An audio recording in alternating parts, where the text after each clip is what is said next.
할렐루야. 아멘. 네, 명절 잘 보내셨죠? 네. 네, 여기 뭐 명절 좀 짧아가지고 좀 아쉽고 코로나 때문에 아무것도 못해서 아쉽고 이번 추석에는 어떻게 좀 풀리나 모르겠습니다. 추석을 기대하면서 또 아쉬운 명절 보내는 명절 주일 또 재미있게 또 보내도록 하겠습니다. 네, 기도하겠습니다. 사랑이 많으신 아버지 하나님 참으로 감사합니다. 이렇게 저희를 온전하게 이 주일에 불러주시고 또 저희들 기쁜 마음으로 예배하게 하시니 감사드립니다.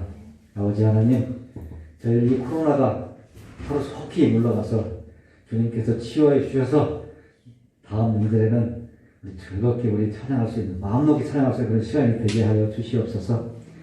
오늘도 은혜 받기 원합니다. 큰 은혜 내려주시옵소서. 예수님 받도록 기도드렸습니다. 아멘. 네, 같이 찬양하겠습니다.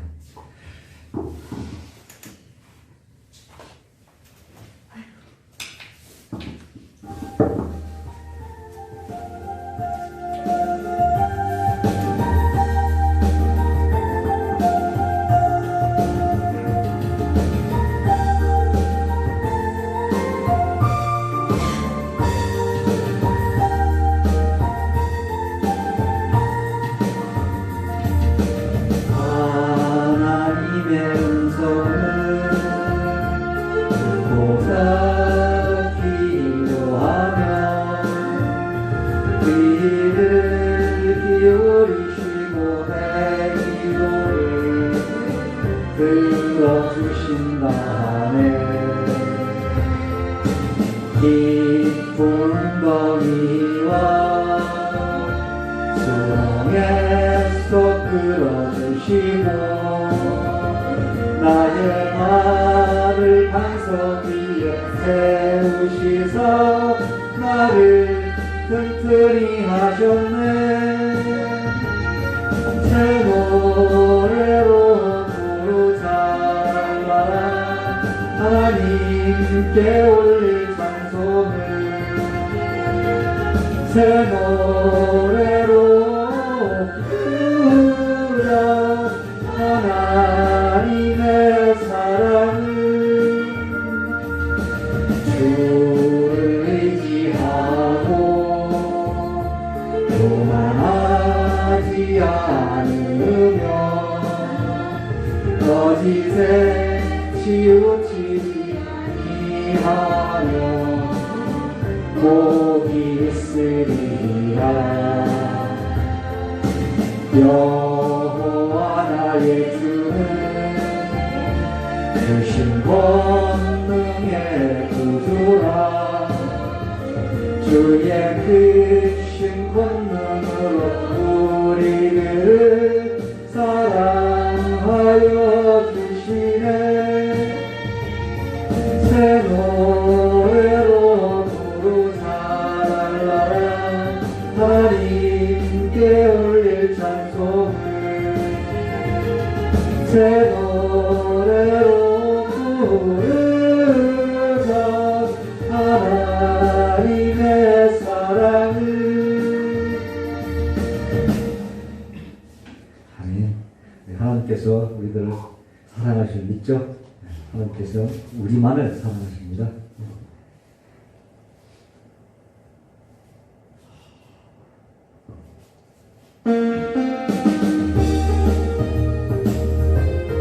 굳센 믿음을 달라고 우리 주님께 간구하는 그런 찬양이 됐으면 좋겠습니다.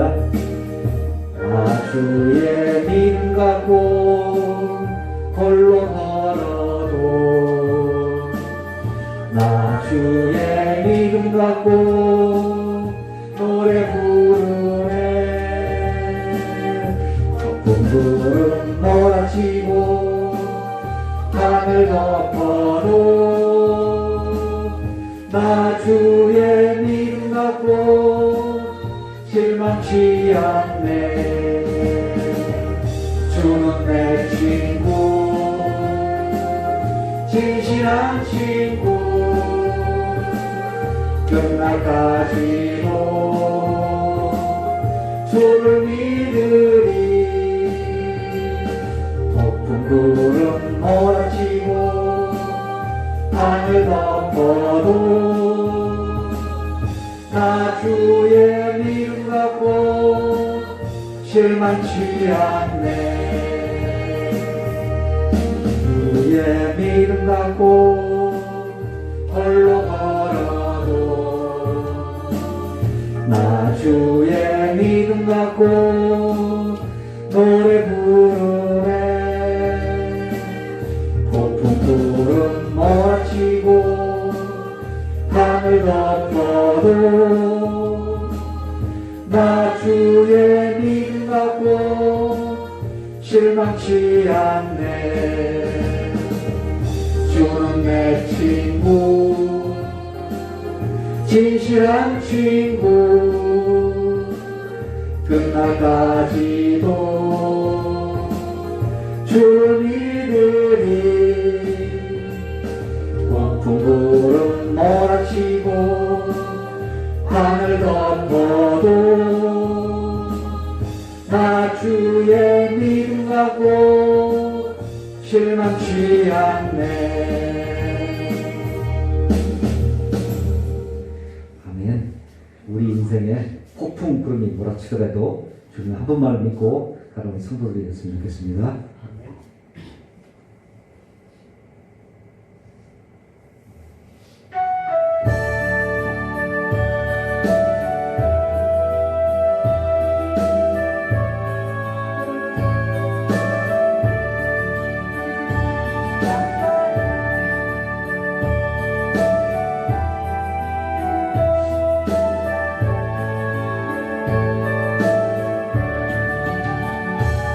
날마다 숨쉬는 순간마다 내 앞에 어려운 일 보내. 주님 앞에 이 몸을 맡길 때 슬픔 없네, 두려움 없네. 주님의 그 자비로운 손길 항상 좋은 것 주시도다. 사랑스레 아픔과 기쁨을, 수고와 평화와 안식을 날마다 주님 내 곁에 계셔 자비로 날 감싸 주시네.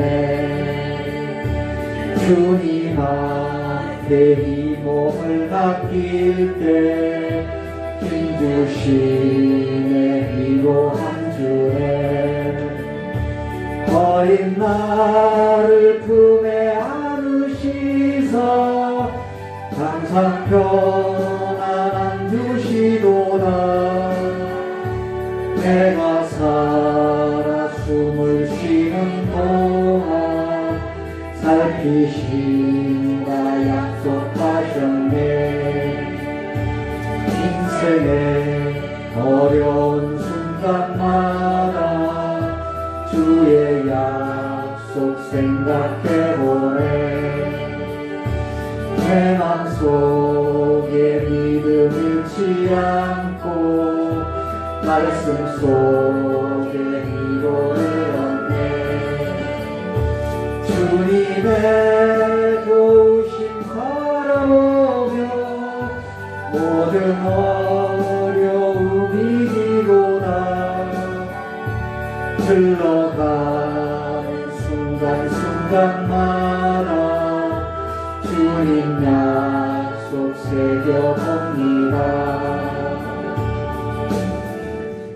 아멘. 네. 다 같이 사도신 명하심으로 시간 고백 드리는 시간이 되겠습니다. 전능하사 천지를 만드신 하나님 아버지를 내가 믿사오며 그 외아들 우리 주 예수 그리스도를 믿사오니 이는 성령으로 잉태하사 동정녀 마리아를 하시고 본디오 빌라도에게 고난을 받으사 십자가에 박혀 죽으시고 장사한 지 사흘 만에 죽은 자 가운데서 다시 일어났으며 하늘에 오르사 전능하신 하나님 피한 자이시다가 저희로서 생자와 죽은 자를 심판하러 오시리라. 성령을 믿사오며 거룩한 공예와 성도가 서로를 따는 것과 죄를 사하시는 것과 몸이 다시 사는 것과 영원히 사는 것을 믿사옵나이다. 아멘. 네, 다 같이 찬송가 445장 같이 하겠습니다.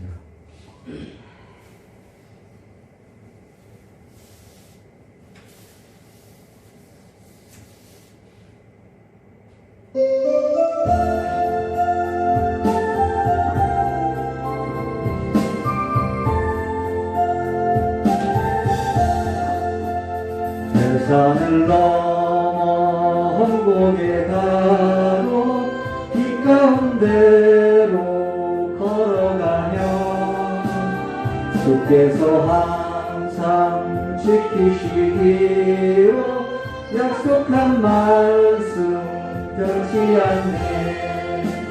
하늘의 영광 하늘의 영광 나의 맘속에 차고 넘쳐 할렐루야를 힘차게 불러 영원히 주를 찬양하리.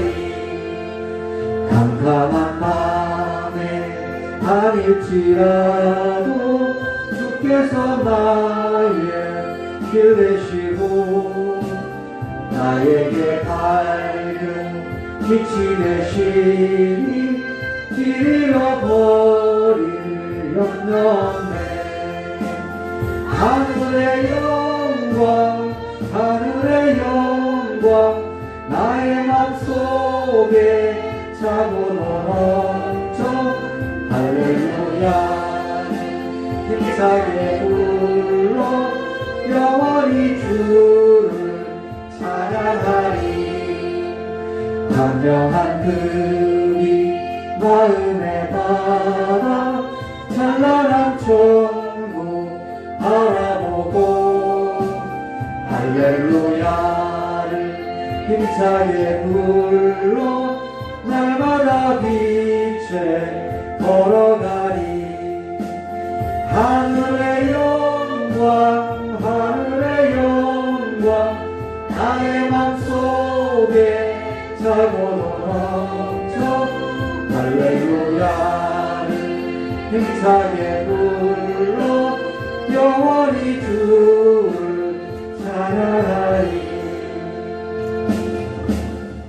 아멘. 이 시간 우리 대표해서 이영미 권사님 나오셔서 기도하겠습니다.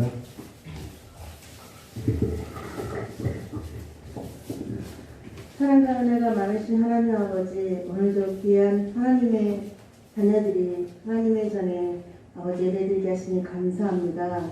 저희들 예배가 찬양이 얼마나 은혜임을 알게 하신 이 귀한 하루를 허락하여 주시고, 또한 아버지 저희 1년 동안 분주하며 두려워하며 염려하며 근심하며 또한 정체를 알 수 없는 코로나로 인해서 저희 너무 근심했습니다.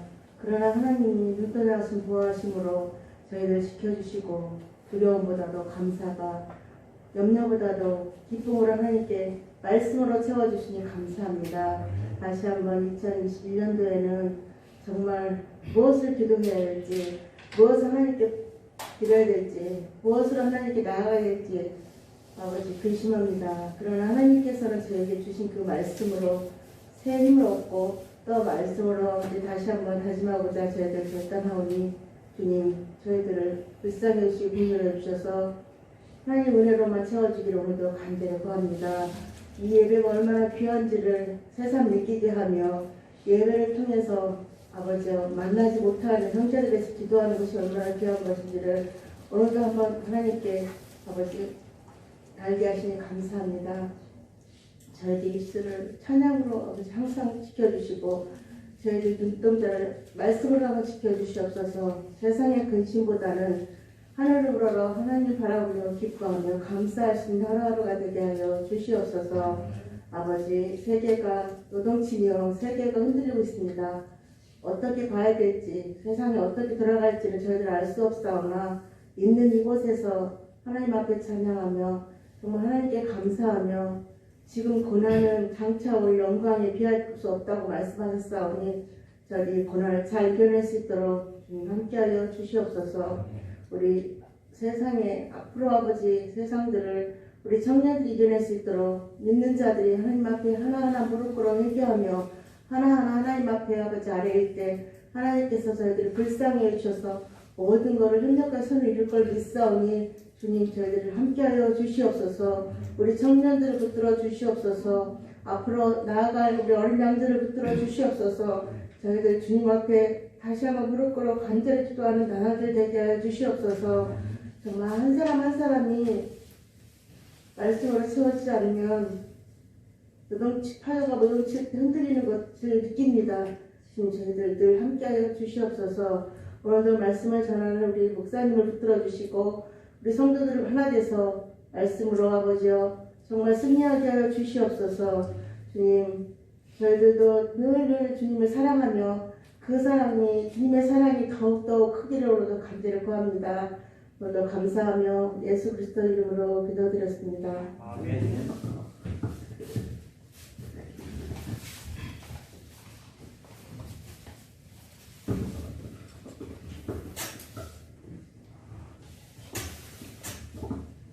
네, 오늘 우리 같이 오실 말씀은요, 오늘도 두 군데입니다. 요한복음 3장 34절에서 36절까지 말씀이고요. 또 요한복음 17장 말씀입니다. 먼저 요한복음 3장 34절에서 35절 우리 한 절씩 먼저 같이 하겠습니다. 기도하겠습니다. 하나님이 보내신 이는 하나님의 말씀을 하나니 이는 하나님의 성령을 한량없이 주십니다.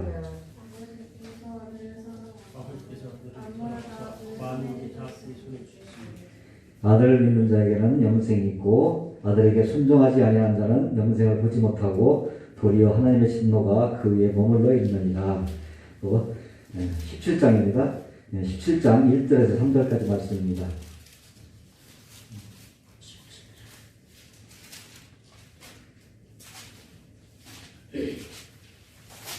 네. 1절 제가 하고 2절 여러분 들어가시고 3절 같이 하겠습니다. 예수께서 이 말씀을 하시고 눈을 들어 하늘을 보러라 이르시되 아버지여 때가 이르렀사오니 아들을 영화롭게 하사 아들로 아버지를 영화롭게 하게 하옵소서. 아버지께서 아들에게 주신 모든 사람에게 영생을 주게 하시고 만민을 다스리는 권세를 아들에게 주셨으리로다. 같이 하겠습니다. 영생 곧 유일하신 참 하나님과 그가 보내신 자 예수 그리스도를 아는 것이니라. 아멘. 네, 목사님들 말씀 전할 때 은혜 받으시기 바랍니다.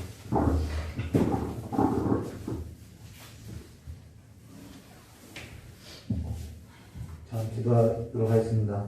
우리에게 생명 주시기 원해서 그 아들을 보내사 우리에게 성령을 보내어 주시고 또한 생수를 보내어 주셔서 날마다 우리 속에 생명이 있는 삶으로서 살아갈 수 있도록 복을 허락하셨사오니 이제는 우리가 날마다 주의 생명을 먹고 살아가는 삶으로서 나아갈 수 있도록 주님께서 인도하여 주시길 간절히 원하오며 기어오신 예수님의 이름으로 축복하며 기도드리옵나이다. 예, 오늘은 요한복음 3장 34절과 36절, 요한복음 17장 1절과 3절의 말씀으로 영생이라는 제목으로 우리 함께 구별하였습니다.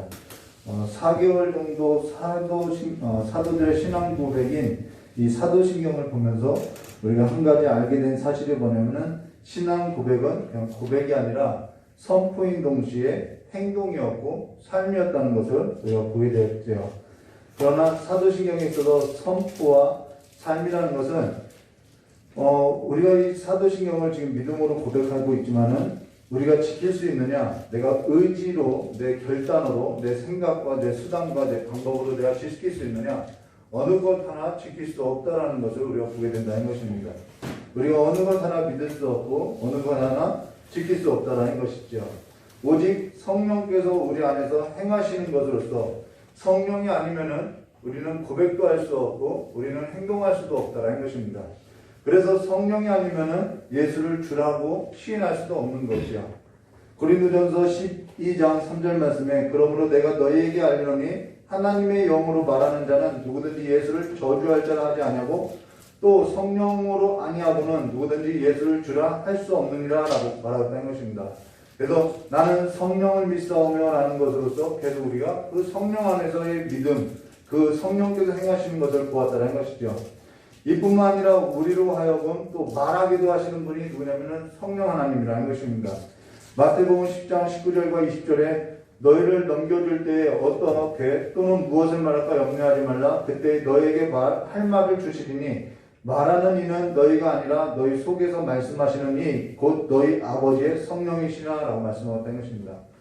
이 당시에 삶에 있어서 신앙인으로서 고백하고 살아가는 것은 누가 하는 것이냐면 성령께서 하시는 일이었다는 것이죠. 또 이뿐만 아니라 마태복음 10장 19절과 20절 말씀을 보시면 귀신을 내어쫓는 일도 마태복음 12장 28절에 그러나 내가 하나님의 성령을 힘입어서 귀신을 쫓아내는 것이면 하나님의 나라가 이미 너에게 임하느니라 라는 것으로서 귀신을 쫓아내는 일도 성령을 힘입어서 한다는 것입니다.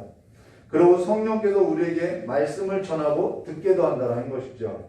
사도행전 10장 44절에 베드로가 이 말을 할 때 성령이 말씀을 듣는 모든 사람에게 내려오시네 라는 것으로서 이 고넬료 가정의 역사도 성령의 역사였다는 것이죠. 그리고 데살로니가전서 1장 5절에 이는 우리가 복음을 너희에게 말로만 이룬 것이 아니라 또한 능력과 성령과 큰 확신으로 된 것이리라. 우리가 너희 가운데 너희를 위하여 어떤 사람이 된 것은 너희가 아는 바와 같으니라 라는 것으로 복음을 전하는 자뿐만 아니라 듣는 자 가운데서도 성령께서 역사해 주셔야 한다는 것입니다. 또 성령에 관해서 찾아보면요, 로마서 8장 1절과 2절에 그러므로 이제 그리스도 예수 안에 있는 자에게는 결코 정죄함이 없나니 이는 그리스도 예수 안에 있는 생명의 성령의 법이 죄와 사망의 법에서 너희를 해방하였느니라 라는 것으로서 죄와 사망의 법에서 우리를 해방하는 것도 성령의 역사라는 것입니다. 또 성령은 고린도전서 2장 4절과 5절에 내 말과 내 전도함이 설득력 있는 지혜의 말로 하지 아니하고 다만 성령의 나타남과 능력으로 하여 너희의 믿음이 사람의 지혜에 있지 아니하고 다만 하나님의 능력에 있게 하려 하였느라 라는 것으로서 전도함에도 성령의 능력으로 행한다라는 것입니다. 근데요, 너무나도 중요한 말씀 한 구절 있죠.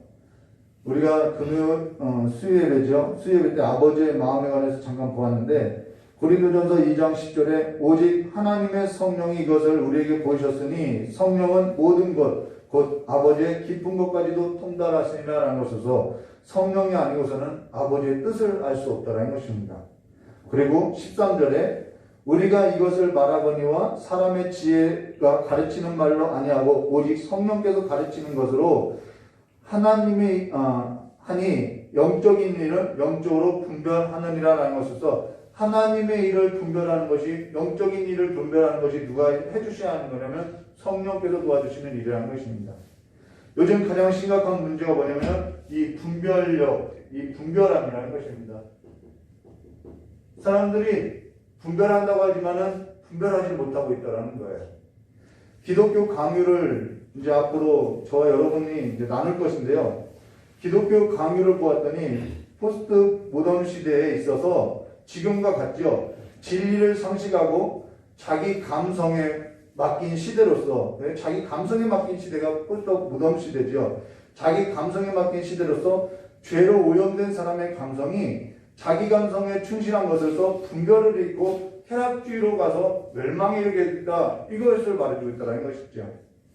근데 이 일에 있어서 기독교가 영적인 분별을 잃고 타락하게 된 것으로서 종교개혁자들은 세상을 바꾸려고 했던 것이 아니라 기독교의 본질에서 벗어난 삶을 바로잡고자 했다는 것입니다.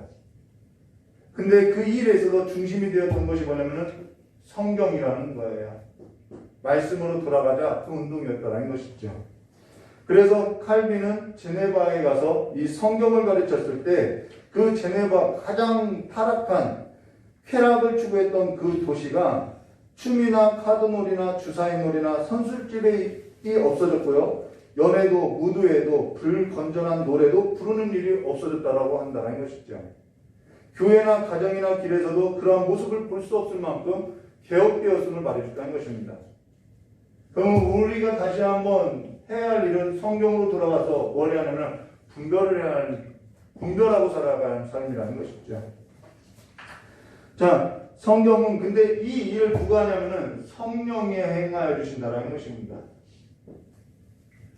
성령은 고린도전서 12장 4절과 7절에 또 은사는 여러 가지나 성령은 같고 직분은 여러 가지나 주는 같으며 또 사역은 여러 가지나 모든 것을 모든 사람 가운데서 이루시는 하나님은 같으니 각 사람에게 성령을 나타내심은 유익하게 하려 하심이라는 것으로서 은사를 주어서 교회와 사회에 유익을 끼치는 역사도 성령의 역사라는 것입니다.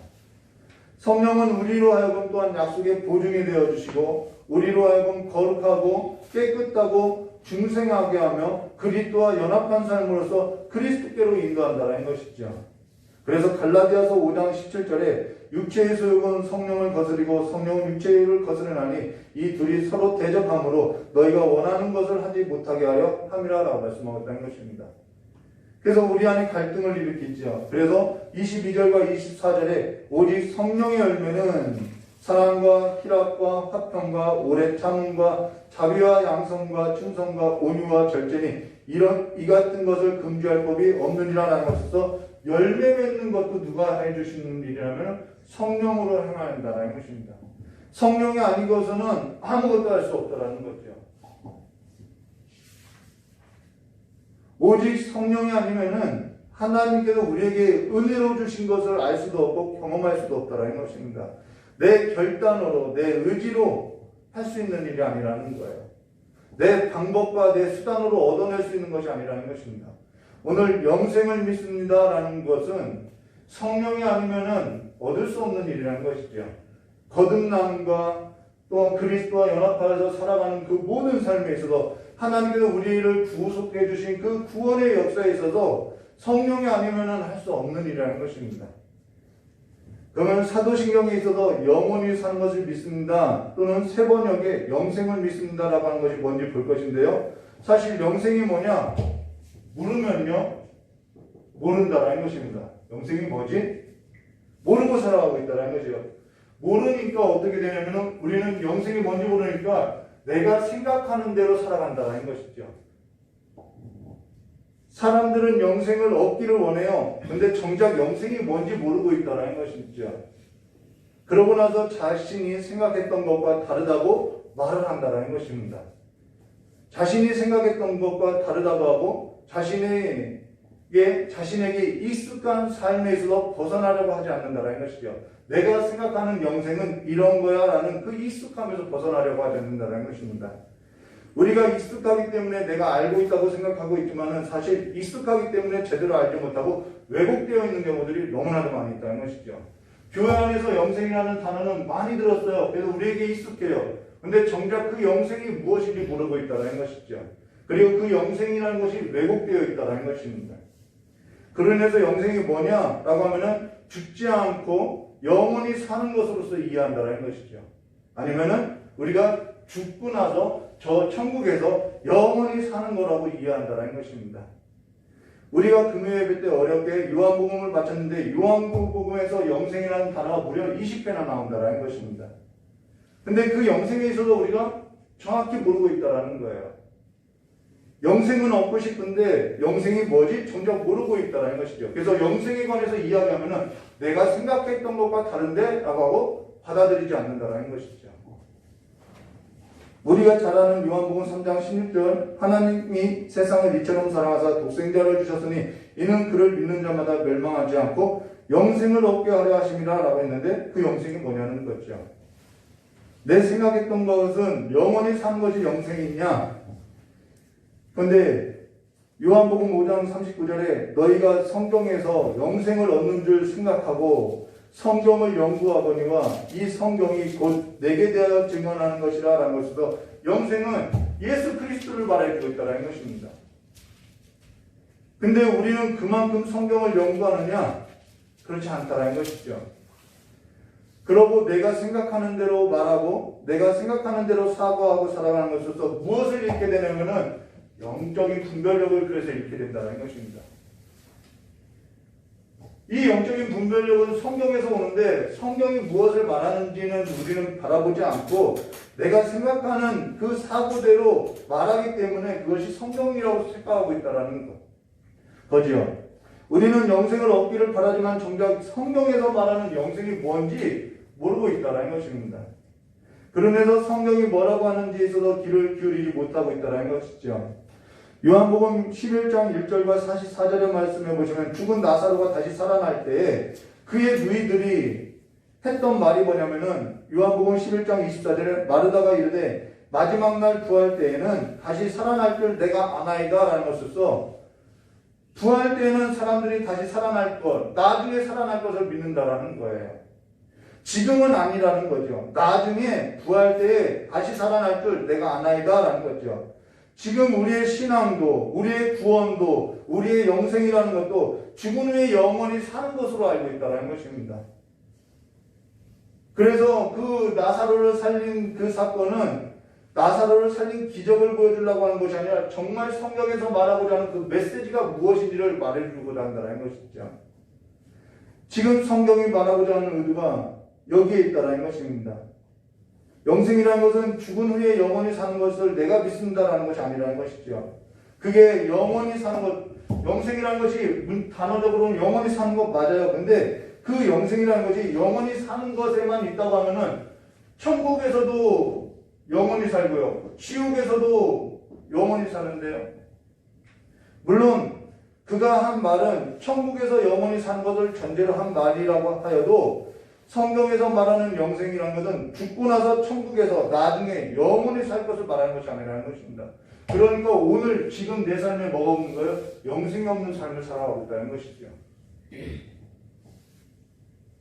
우리가 앞서 성령을 언급할 때 그 성령을 받는 일은 장래의 일이 아니라 지금 내 삶 가운데 있는 일이라는 것입니다. 내가 말을 할 때, 내가 숨을 쉴 때, 내가 누군가에게 은사를 나눠주면서 유익을 줄 때, 그 모든 일에서 말씀을 듣고 말씀을 해석하고 이해할 때 그 모든 일에 있어서 성령은 지금 함께하고 있다는 것이죠.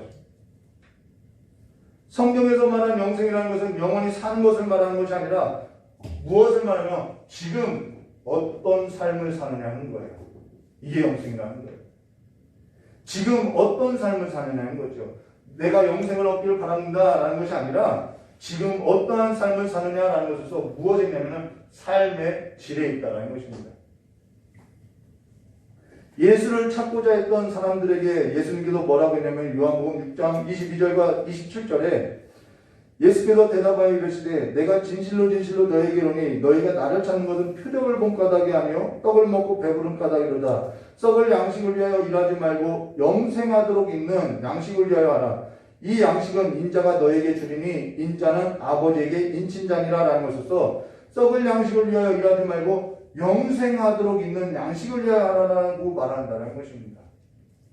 여기서 이단들은 뭐라고 하냐면 이것은 뭐냐면 삶의 질을 나타내는 말이라는 것이죠. 근데요, 이단들은 이 영생을 뭐라고 이야기하냐면요, 영원히 죽지 않는 것이 영생이라고 한다는 것이죠. 근데 우리도 그렇게 알고 있다는 거예요.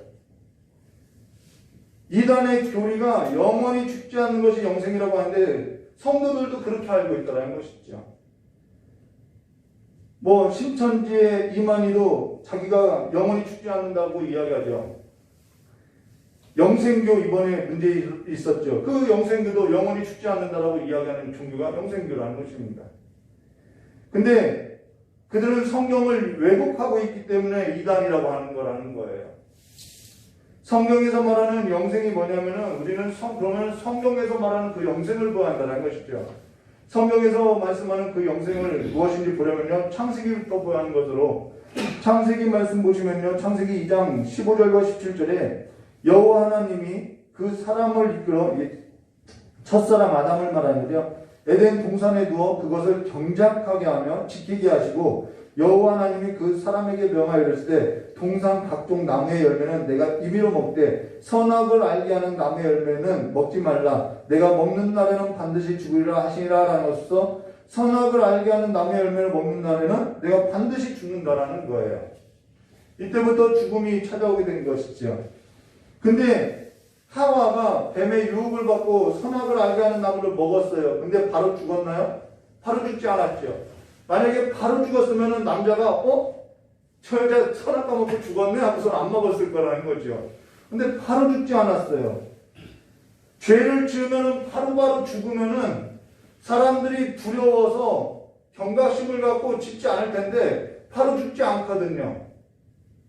내가 이것을 죄를 범하면 바로 죽고 저것을 죄를 지으면 바로 죽고 하는데 죽지 않으니까 사람들은 그 경각심에서 무뎌지게 되어 있다는 것이죠. 아무 일도 안 일어나네? 그러면서 무엇을 쌓고 살아간다는 것입니다. 근데 뱀의 유혹을 받고 선악을 알게 하는 나무의 열매를 먹고 누구에게도 줬냐면 남자에게도 주었다는 것입니다. 마귀의 유혹이 늘 그러하듯이요. 죄의 속성 중에 하나가 뭐냐면은 자기 혼자 절대 죄를 안 져요. 죄를 끌어들인다는 것입니다. 같이 가자. 우리가 들로 같이 나가자. 늘 죄에 참여하게 한다는 것입니다. 왜 죄에 참여하게 하냐면요. 조금 나에게 안도감. 그것이 죄라는 것을 알면서도 그 죄를 함께 참여하는 것으로서 나를 조금 쉬게 한다는 것입니다. 안도하게 한다는 것이죠. 둔하게 한다는 것이죠. 근데 죄라는 것은 항상 특징이 있어요. 뭐냐면은 지금 당장 눈앞에 먹음직하고 보암직하고 지혜롭게 할 만큼 탐스럽다는 것입니다. 근데 이 영적인 것은요, 그렇지 않아요. 꾸준해야 하고요.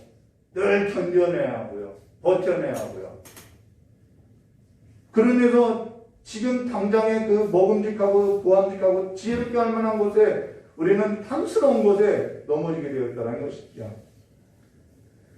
죄에 끌어들이고 서로 죽음으로 몰아가게 되어 있음을 말해주고 있다는 것입니다. 근데 그들이 에덴 동산으로부터 쫓겨날 때 뭐라고 했냐면은 창세기 3장 22절과 23절에 여호와 하나님이 이르시되 보라 이 사람이 선악을 아는 일에 우리 중 하나같이 되었으니 그가 그 손을 들어 생명나무의 열매도 따먹고 영생할까 하노라 하시고 여호와 하나님의 에덴 동산에서 그를 내보내어서 그의 근원이 된 땅을 갈게 하시리라는 것으로 그가 에덴 동산에서 쫓겨나고 나서 무엇이 바뀌었냐면은 삶의 방식이 바뀌었다는 것입니다.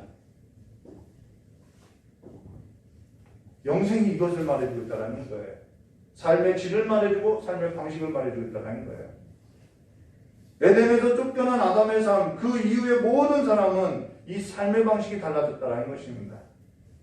창세기 3장 18절과 20절에 땅이 내게 가시덤불과 엉겅퀴를 낼 것이요 내가 먹는 날은 먹을 것은 밭의 채소인즉 내가 흙으로 돌아갈 때까지 얼굴에 땀을 흘려야 먹을 것을 얻으리라. 내가 그것을 취함을 입었느냐 너는 흙이니 흙으로 돌아갈 것이라 하시니라. 아담이 그의 아내의 이름을 하와라 불렀으니 그는 모든 산자의 어머니가 됨이라 라는 것으로서 영생은 무엇을 말하면 삶의 방식을 말하는데 이것은 삶의 방식은 그 삶의 질을 나타내는 거죠. 그 삶의 방식은 무엇을 말하면 생명 있는 삶의 방식으로서 살아가는 것을 말해주고 있다는 것입니다. 구약 성경에는 생명 있는 삶의 방식이 뭐였냐면은 하나님의 율법의 말씀을 지키고 그 길로 행하는 것이 생명의 삶의 방식이었다는 거예요. 그 길을 떠났을 때는요 어떻게 되냐면은 사망이 이르게 되었음을 말해주고 있다는 것이죠. 지금 영생을 가졌느냐 내가 영생을 안 가졌느냐 그것이 중요한 것이 아니라 영생을 가진 자는 잎이 마르지 않고 꽃이 피며 철을 따라 열매를 맺게 되어 있는 것으로서 그에게 영생이 있기 때문에 생명이 있다는 것입니다. 그래서 시편 1편 3절의 말씀과 같이 그는 시냇가에 심은 나무가 철을 따라 열매를 맺으며 그 잎사귀가 마르지 아니한 것 같으니 그가 하는 모든 일이 다 형통하리라라는 것으로서 그가 시냇가에 심긴 나무가 같더라는 것이죠. 너가 영생을 가져야지 내가 영생을 가져야지 영생을 갖기 위해서 안 가졌느냐 가졌느냐가 아니라 영생을 가진 자는 그와 같은 삶의 방식과 삶의 질로 나가더라는 것입니다. 그로 인해서 계시록 22장 1절과 2절에 완전하게 회복된 그 에덴 동산의 모습이 뭐냐 또 그가 수정 같은 맑은 생명수강의 강을 내게 보이니 하나님과 및 어린 양의 보좌로부터 나와서 길 가운데 흐르더라. 강 좌우에는 생명나무가 있어. 이게 생명을 얻은 자들이 있죠. 생명나무가 있어 12가지 열매를 맺되 달마다 그 열매를 맺고 그 나무의 잎사귀들은 만국을 치료하기 위하여 있더라라는 것으로 어디로부터 흘러나오냐면은 보좌로부터 하나님과 및 어린 양의 보좌로부터 흘러나온 그 생수의 강으로부터 무엇을 공급받냐면 생명을 공급받고 있다는 것입니다. 그렇기 때문에 잎사귀가 마르지 않고 열매를 맺게 되어 있음을 말하는 거죠. 내가 열매 맺어야지 해서 열매 맺는 것이 아니라는 것이죠. 내가 생명 가운데 심겨진 나무이기 때문에 열매를 맺게 되어 있다는 것이죠. 지금 이 말을 하는 것이 우리에게 적용을 어떻게 해야지? 구체적이지도 않고 이것이 잘 어떻게 이해하는 것인지, 이제는 우리가 어떻게 살아야 하는 것인지, 여러분 이 이해에 있어서 우리가 한 가지 신뢰를 들어드릴게요. 여러분의 삶의 적용을 위해서요. 요한복음 4장 1절과 42절의 말씀해 보시면은 예수께서 유대를 떠나 다시 갈릴리로 가실 때 내가 사마리아를 통과해야 하겠다라는 것으로서 사마리아로 들어가신다는 것입니다. 거기서 사마리아 여자 한 사람이 물을 좀 달라고 하지요. 이때 사마리아 여자에게 예수님께서 물을 좀 달라고 했더니, 이때 사마리아 여자가 당신은 유대인으로서 어찌하여 사마리아 여자에게 나에게 물을 달라 하나이까? 라고 이야기한다는 것입니다. 그때 뭐라고 이야기하면요, 내가 만일 하나님의 선물 또 내게 물을 좀 달라 하는 이가 누구인 줄 알았더라면은 내가 그에게 구하였을 거요, 그가 생수를 내게 주었으리라는 것으로서 생수를 언급한다는 것입니다.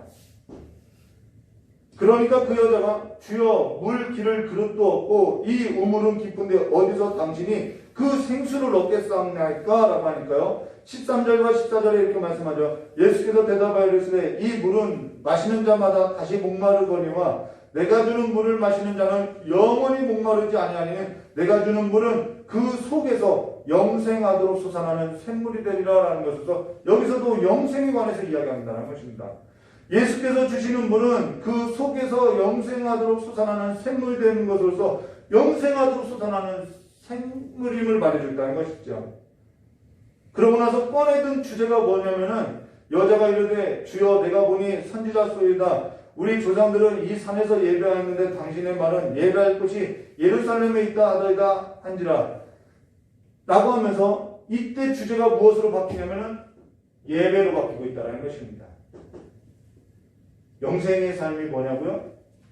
내 삶의 방식이 바로 하나님을 예배하는 삶의 방식으로 바뀌는 것이 영생이라는 것입니다.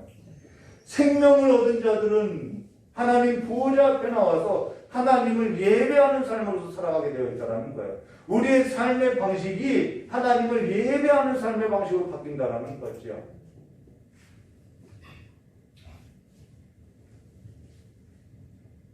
그래서 이 주제가 바뀐다는 것이죠. 그때 21절에 예수께서 이르시되 여자여 내 말을 믿으라. 이 산에서도 말고 예루살렘에서도 말고 너희가 아버지께 예배할 때가 이르리라 하고, 아버지께 참되게 예배하는 자들은 무엇으로요? 영과 진리로 예배하며 하나님은 영이시니 예배하는 자는 영과 진리로 예배할지어라 라고 말씀하셨다는 것입니다.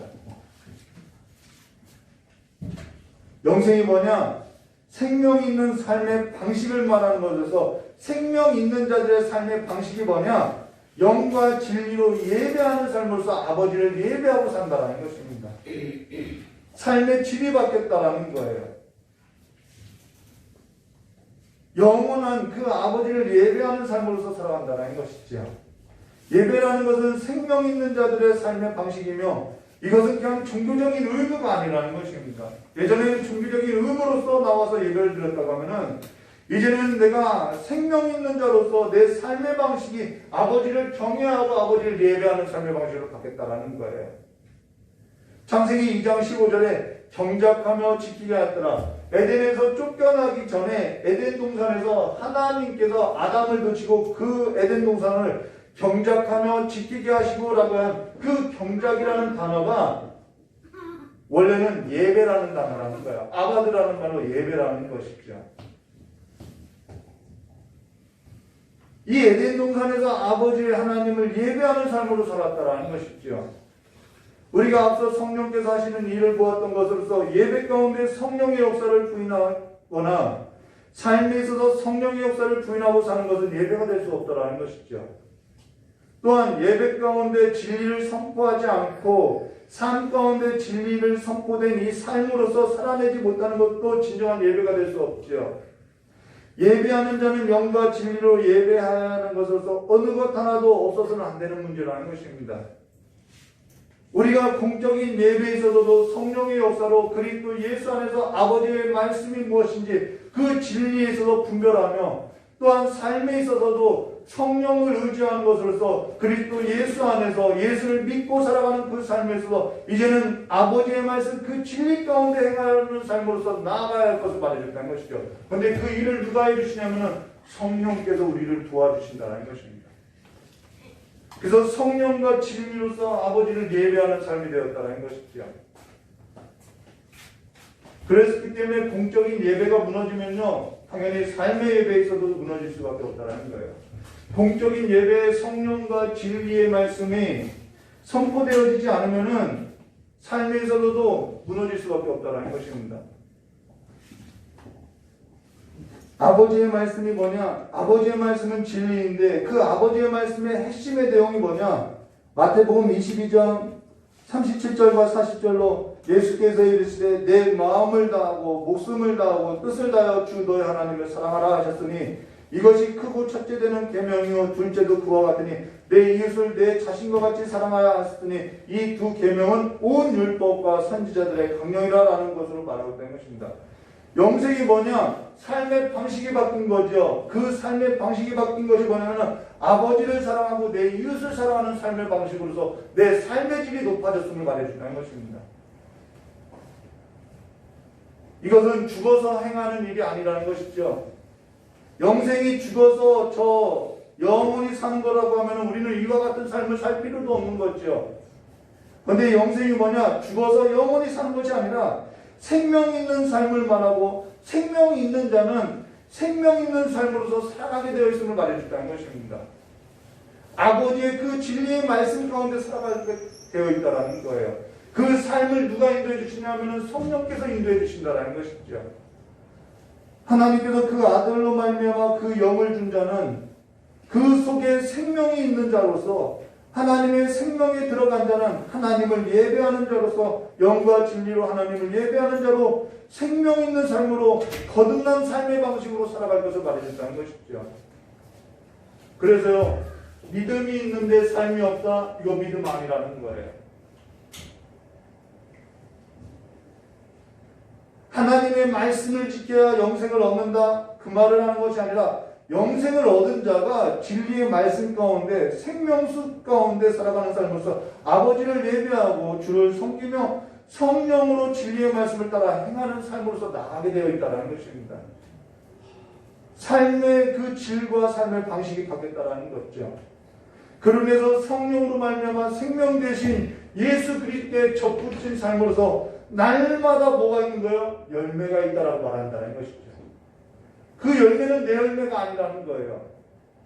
그래서 요한복음 15장 1절과 20절에 그 포도나무 비유에서도 나오죠. 무릇 내게 붙어있어 열매를 맺지 아니하는 가지는 아버지께서 그것을 제하여 버리고 무릇 열매를 맺는 가지는 더 열매를 맺게 하려 하여 그것을 깨끗하게 하시니라. 너희는 내가 알려준 말로 이미 깨끗하여졌으니 내 안에 거하라. 나도 너희 안에 거하리라. 가지가 포도나무에 붙어있지 않으면 스스로 열매를 맺을 수 없은 것 같이 너희도 내 안에 있지 않으면 그러하리라. 이 말은 열매 맺자 그거 아니죠. 붙어있어야 해서 말해줬다는 것입니다.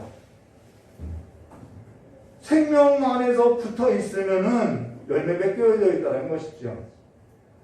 그리고 나서 26절에 뭐라고 하죠? 내가 아버지께로 너에게 보낼 보혜사 곧 아버지께로부터 나오시는 진리의 성령이 오실 때 그가 나를 증언하시라라는 것으로 성령이 임한 그들은 생명 있는 삶으로서 그리스도를 증거하는 삶으로서 나타나게 되어 있다는 것이죠. 예수께 붙었다가 떨어졌다가 하든지 예수께 붙어있지 아니하면은 우리는 아무것도 할 수 없다는 것입니다. 오늘 요한복음 17장 1절과 3절 말씀에 예수께서 이 말씀을 마치시고 눈을 들어 하늘을 우러러 이르시되 아버지여 때가 이르렀사오니 아들을 영화롭게 하사 아들로 아버지를 영화롭게 하옵소서. 아버지께서 아들을 주신 모든 사람에게 영생을 주게 하시려고 만민을 다스리는 권세를 아들에게 주셨음이로다. 영생은 곧 유일하신 참 하나님과 그가 보내신 예수 그리스도를 아는 것. 우리가 계시록에서도 보았죠. 이 보좌 하나님과 어린 양 그 보좌로부터 생명수 그 아래서 살아가는 삶을 말하고 있다는 것입니다. 여기서 아는 거라는 것은 나 알아 이 안다라는 말하는 것이 아니라 일치를 말하는 거예요. 예수 그리스도와 하나 된 삶으로서 일치된 삶을 말한다는 것입니다. 하나님 나라는 내가 죽어서 가는 것이 아니라 저 멀리 있는 것이 아니라 하나님의 나라는 알파와 오메가라는 거예요. 하나님의 나라는 모든 곳이라는 것입니다. 근데 내가 그 하나님 나라 가운데 속하여서 사느냐, 생명 있는 삶으로서 삶의 방식과 삶의 질이 달라진 삶으로서 살아가느냐, 이건 다른 문제라는 것이지요.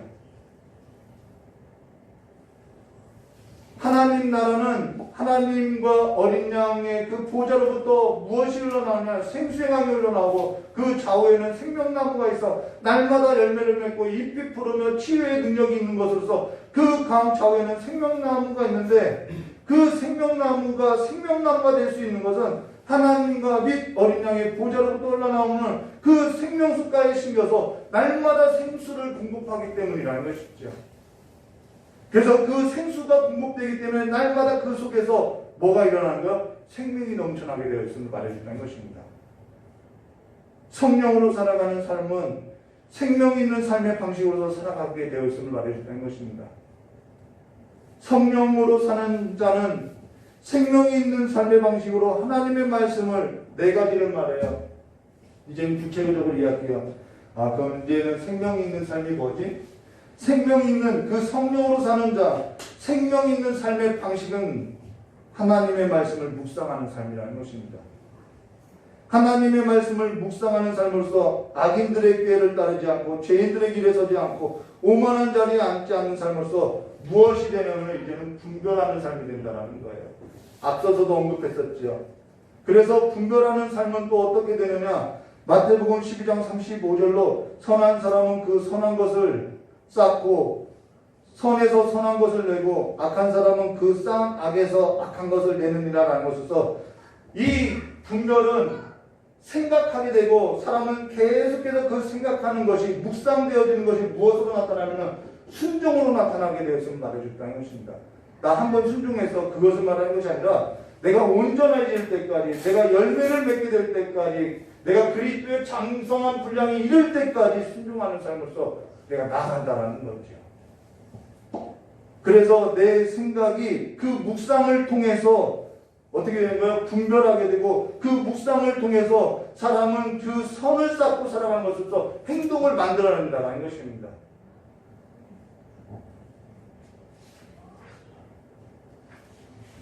사람이 영생을 얻기를 바라지만은 영생을 믿고 바라고 살아가는 삶은 적다라는 것이죠. 영생을 믿고 살아가는 것이 마치 죽지 않고 영원히 사는 것으로서 이해하고 이 땅에서 영생을 누리지 못하는 삶을 우리는 너무나도 쉽게 찾아볼 수 있다는 것입니다. 영생을 믿고 살아가는 삶에서도 찬송시 436장을 보면은 너무나도 상세하게 기술되어 있는데요. 이 가사를 제가 읽어드리면요, 이렇게 말씀하죠. 나 이제 주님의 새 생명 얻은 몸 옛것은 지나고 새 사람이로다 라는 거예요. 그 생명 내 마음에 강같이 흐르고 그 사랑 내게서 해같이 빛난다 라는 말하고 있죠. 주 안에 감추인 새 생명 얻으니 이전에 줬던 것 이제는 값없다 라고 말하죠. 하늘의 은혜와 평안을 맛보니 찬송과 기도로 주와 함께 살리라 라는 것에서 날마다 찬송과 기도로 살아갈 것을 말하고 있죠. 이것이 찬송하고 기도하고 살아간다라고 해서 산 것이 아니라 그렇게 살아가게 되어 있다는 것입니다. 산천도 소목도 새 것이 되었고 죄인도 원수도 친구로 변한다. 새 생명 얻은 자 영생을 누리니 주님을 모심만 새하늘 이루라라는 것으로서 주님을 모시고 산다는 것입니다. 주 따라가는 길 험하고 멀어도 찬송을 부르며 뒤따라가리라. 나 주를 모시고 영원히 살리라. 날마다 섬기며 주와 함께 살리라. 이것이 그러면서 후렴이 뭐냐면은 영생을 누리며 주 안에 살리라. 이것이 영생이라는 거예요. 오늘도 내일도 주와 함께 살리라. 이것이 영생이라는 것이죠. 이 삶이 영생이라는 거예요. 하나님 나라 안에서 살고 싶으십니까? 그러면 하나님과 및 어린 양 보좌로부터 흘러나오는 그 생명수가에 뿌리를 두고 살아가는 삶의 방식으로 생명을 얻은 자의 삶으로서 나와야 할 것을 말해준다는 것이죠. 영생이라는 것이 죽어서 영원히 사는 것으로서 알고 생명 있는 삶으로서 살아가지 않고 생명 있는 삶의 방식으로서 살아가지 않고 생명 없는 자와 같이 살아간다면 어떻게 영생이 있다라고 말할 수 있냐는 거죠. 하나님과 및 어린 양의 보좌로부터 생명수가 신기해진 그 생수를 마시고 생명 있는 자들은 하나님과 어린 양 보좌 아래서 어떠한 삶을 살았는지 우리는 그 삶을 살아내야 할 것을 말해준다는 것이죠. 우리의 눈이 그 삶을 향하게 되어 있음을 말해준다는 것입니다. 그 안에서 어떠한 삶을 살았냐면 옛 것이 아니에요. 이전에 좋던 것이 아니에요. 하늘의 은혜와 평화를 맛보며 찬송과 기도로 살아가면서 험하고 멀어도 날마다 주를 향해서 찬양하며 주 앞에 살아가는 그 삶이 일상이 된다는 것입니다. 이게 영생이라는 것이죠. 그 일상의 삶이 내게 있어서 이제는 실제가 된다는 거예요. 이들에게 있어서 이 신앙 고백이 실제 행동이었고 실제 삶이었던 것으로서 그들 속에는 생명이 있었고 생명 있는 삶으로서 날마다 주와 함께 찬송과 기도로 그 삶의 기쁨이 넘쳐나는 삶으로서 그들은 생명이 있었다는 것입니다. 그 삶이 날마다 쌓이고 쌓여서 그들의 행동이 되었고 그들의 삶으로서 만들어졌다는 거예요. 한번 순종했으니까 우리는요 순종할 때도 있고요 불순종할 때도 있어요. 온전할 때까지 끝까지 열매 맺힐 때까지 견고하게 성령을 의지해서 주님께 붙들려서 아버지를 경외하는 삶의 방식을 추구해야 할 것을 말해주는 것입니다. 우리가 거기에 목마름이 있어야 한다는 것이죠. 오늘 기독교의 경건 속에 나는 영생을 믿는다라고 하는 이 신앙 고백이 살아있는 생명 있는 자들이 되시기를 주님의 이름으로 축원합니다. 다 같이 기도하도록 하겠습니다. 참 좋으신 하나님 아버지, 영생을 얻고자 하는 삶이 아니라 영생을 이미 얻은 자들로서 이미 깨끗하고 거룩하고 이미 예수 그리스도께 접붙임 받은 자들로서 시냇가의 신기운 나무들과 같이 날마다 잎이 부르고 열매 맺는 삶으로서 만국을 치료하는 능력이 우리 귀한 성민들의 삶 가운데 가득 나타나게 하여 주시옵고 날마다 성령을 힘입어서 살아가는 삶이 우리 귀한 성도님의 삶 가운데 그리스도의 열매로서 나타날 수 있도록 복을 허락하여 주시길 간절히 원하오며 기하오신 예수님의 이름으로 축복하며 기도드리옵나이다.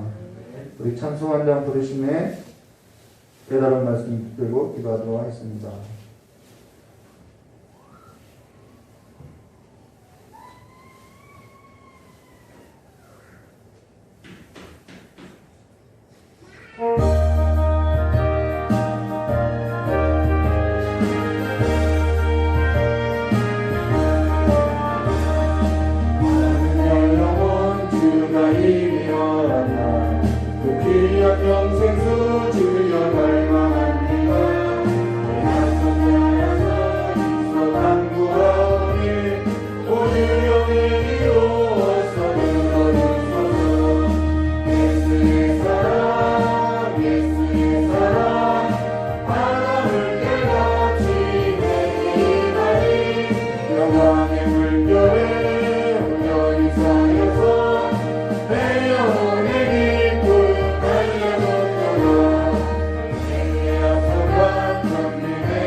명절 때 어디 뭐 간 곳은 아니고 차 타고 그냥 한 바퀴 돌았어요. 근데 명절이라서 극동방송에서 하루 종일 찬송이 흘러나오는 거예요.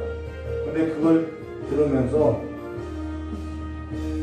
하나님과 및 어린 양의 보좌로부터 그 아래서 살아가는 삶이 이와 같구나라는 그 삶을 또 사모되더라는 것이죠.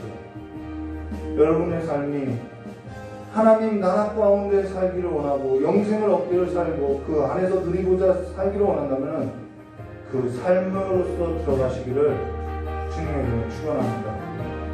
생명을 얻은 자로서 그 삶 안에서 살아가시기를, 그리스도 예수 안에 살아가시기를 주님의 이름으로 축원합니다. 이 시간에 깨달은 말씀 듣자고 기도하도록 하겠습니다. 참 좋으신 하나님 아버지, 우리의 결단과 우리의 의지로 내 생각과 내 수단과 내 방법으로 할 수 없는 일이오니 오직 성령께서 우리의 마음 가운데 강하 강lum하사 날마다 하나님과 및 그 어린 양의 보좌로부터 흘러나오는 날마다 그 생명수를 공급받아서 날마다 그 속에서부터 솟아나는 생명 있는 자들로서 이제는 만국을 치유하고 잎이 푸르고 열매 맺는 삶으로서 하나님의 그 열매가 풍성한 삶이 될 수 있도록 저 역사해 주시기 간절히 원하고 합니다. 온전해질 때까지 그리스도의 장성한 분량에 이를 때까지 열매가 맺을 때까지 주님께 붙어있는 삶으로서 성령의 도심을 강구하고 살아가는 그 삶으로서 날마다 주와 함께 영생을 받고 살아가는 삶이 될 수 있도록 주님께서 복을 허락하여 주시었고 하나님의 나라 가운데 거하는 우리에게 산 소망이 되고 우리의 생명의 기업이 되는 그 나라 가운데 살아가는 정말 영생을 누리고 살아가는 삶이 될 수 있도록 한 분 한 분 복을 열어주시었고 세상 가운데 고단하고 지친 마음들 데 없고 안식을 누릴 수 없는 마치 에덴에서 쫓겨난 그 삶과 같이 살아가는 이제는 우리의 삶이 아버지께로 돌아가서 아버지 집에 거하여서 아버지께서 날마다 공급해 주시는 그 생명의 양식을 먹고 살아가는 자들로서 아버지로 말미암아 즐거워하는 삶의 예배가 가득 넘쳐나게 해주시었고 오늘도 시간과 장소와 몸을 들여서 아버지 앞에 예배드리고 마음을 담아서 예물을 드리는 우리 귀한 성도님들의 모든 예배를 주님께서 받아주시었고 주님께서 흡족할 만큼 기뻐 받으실 만한 예배가 될 수 있도록 주님께 역사해 주시길 간절히 원하고 원합니다. 우리의 삶의 그 질을 이제는 우리의 삶의 방식을 다시 한번 일상의 삶 가운데 찾을 수 있도록 주님께서 허락하여 주시었고 이제는 아버지를 떠나서는 우리가 아무것도 할 수 없사오니 아버지를 떠났던 그 이스라엘 민족들의 그 공부함 가운데 살아가는 것이 아니라 아버지의 품 안에서 아버지께서 공급하여 주시는 그 복락을 누리는 삶으로서 날마다 기쁨을 누리고 날마다 영생을 누리는 삶이 될 수 있도록 주님께 역사해 주시고 우리 귀한 성도들의 그 공부한 삶을 기억하여 주시옵고 회복시켜 주시길 간절히 원하오며 우리 귀한 청년들의 그 산걸음 그 발걸음마다 길이 보이지 않을 때 하나님을 보고 일어나는 하나님의 도움의 손길을 구하는 지혜 있는 자들의 삶이 될 수 있도록 주님께서 복을 허락하여 주시길 간절히 원하오며 배워주신 예수님의 이름으로 축복하며 기도드리옵나이다. 광고 있습니다. 다음 주부터는 창세기를 강의하려고 했는데 제 아내가 창세기는 개척할 때 하고서 뭐 또 하려고 하느냐라고 해서 기도하다가 웨스트민스터 신앙고백서 우리 장로 그 신앙고백서를 함께 주일 예배 때 한 1년 정도 걸릴 것 같아요. 그래서 그 신앙고백서를 주일 예배 때 나누도록 하겠습니다. 우리 찬송 한 장 부르시면 축도로서 예배를 마치도록 하겠습니다.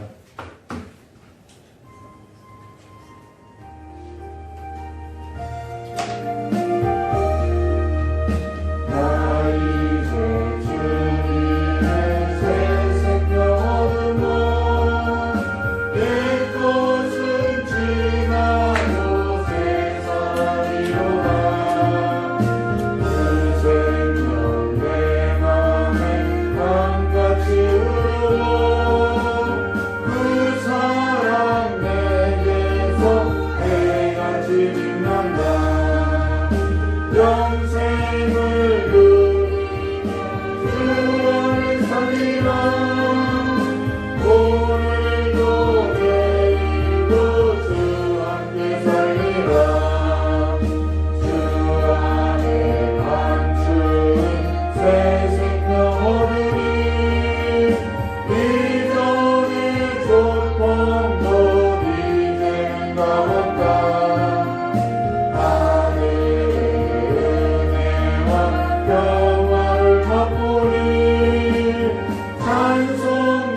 그토록 주 함께 살리라. 영생을 누리며 주 안에 살리라. 오늘도 내일도 주 함께 살리라. 산천도 조목도 새 것이 되었고 죄인도 원수도 친구로 변한다. 새 생명 얻은 자 영생을 누리니 주님을 모신다 새 하늘이로다. 영생을 누리며 주 안에 살리라. 오늘도 내일도 주 함께 살리라. 주 따라가는 길 험하고 멀어도 찬송을 부르며 뒤따라가리라. 다 주를 보시고 영원히 살리라. 날마다 섬기며 주 함께 살리라. 영생을 누리며 주 안에 살리라. 오늘도 내일도 주 함께 살리라. 축도로서 예배를 마치도록 하겠습니다.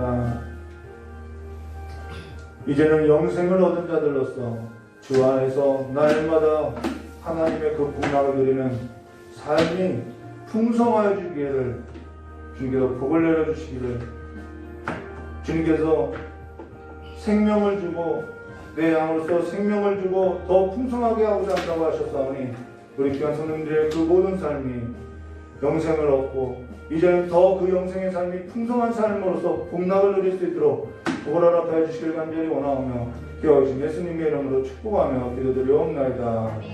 이제는 우리 주 예수 그리스도의 사랑과 하나님 아버지의 넓고 풍성하신 은혜와 성령 하나님의 내주감화 감동 교통하심이 없어가 오늘 주님 앞에 예배를 드린 우리 귀한 성도님들의 모든 삶 위에와 또한 이 자리에 참석하지 못한 우리 귀한 성도님들의 모든 발걸음 위에와 또한 중에 있는 대화와 지금 새롭게 태어난 그 어린아이에게 앞으로 주님 앞에 또 나올 그 모든 영혼들 위해 영원히 함께 있을 지어다.